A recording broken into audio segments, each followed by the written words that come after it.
wabarakatuh. Saya Widya Ningsih. Saya berasal dari program studi bahasa Inggris. Dan saat ini saya berada di semester 4. Dalam video kali ini aku akan membawakan materi tentang studi kasus kesulitan pembelajaran. Nah, judul besarnya ada di sulitnya fokus belajar pada siswa SD Negeri 21 Singkawang. Kesulitan fokus belajar merupakan permasalahan serius di tingkat sekolah dasar. Anak usia 7-12 tahun sedang dalam tahap perkembangan frontal lobe yang mengatur perhatian. Fokus belajar mempengaruhi kemampuan akademik, perilaku, dan motivasi.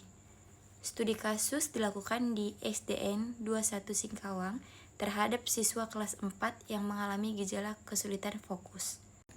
Adapun beberapa tujuan dan metode analisis yang wajib kita ketahui. Yang pertama, mengidentifikasi faktor internal dan eksternal penyebab sulit fokus belajar. Yang kedua, menjelaskan metode diagnosis yang akurat dan komprehensif.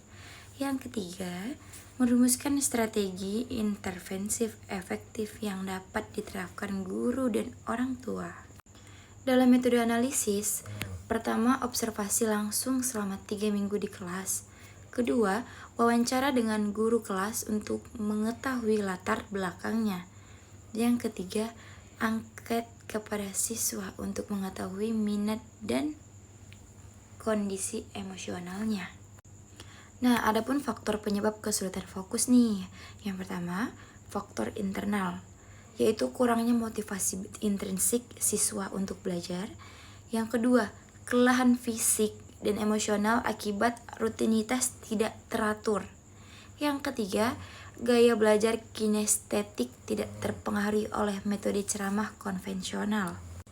Dan faktor eksternalnya itu, yang pertama, metode pengajaran yang tidak variatif. Yang kedua, lingkungan kelas yang bising dan kurang tertata.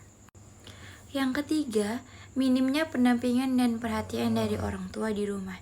Nah, bunda-bunda, untuk itu kalian harus lebih perhatian lagi buat anak-anaknya. Oke, next, diagnosis masalah.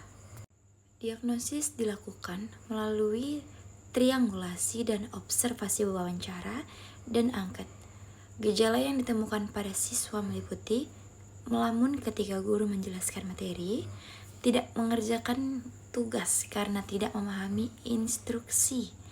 Yang ketiga, sering berbicara sendiri dan tidak memperhatikan. Yang keempat, siswa mengalami attention deficit ringan, bukan ADHD, dan lebih dipengaruhi oleh lingkungan belajar. Strategi intervensi oleh guru. Yang pertama, penggunaan metode pembelajaran aktif dan kolaboratif seperti diskusi kelompok atau yang lain-lain. Menyisipkan brain break atau istirahat singkat setiap 15 atau 20 menit.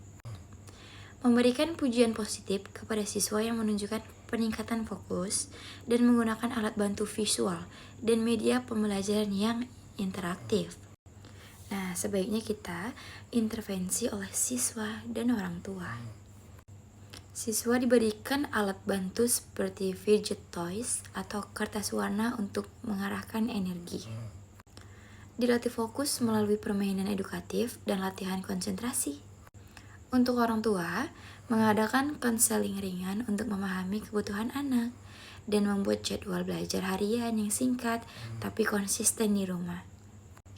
Boleh juga mengurangi paparan gadget nih bunda dan meningkatkan interaksi sosial positif.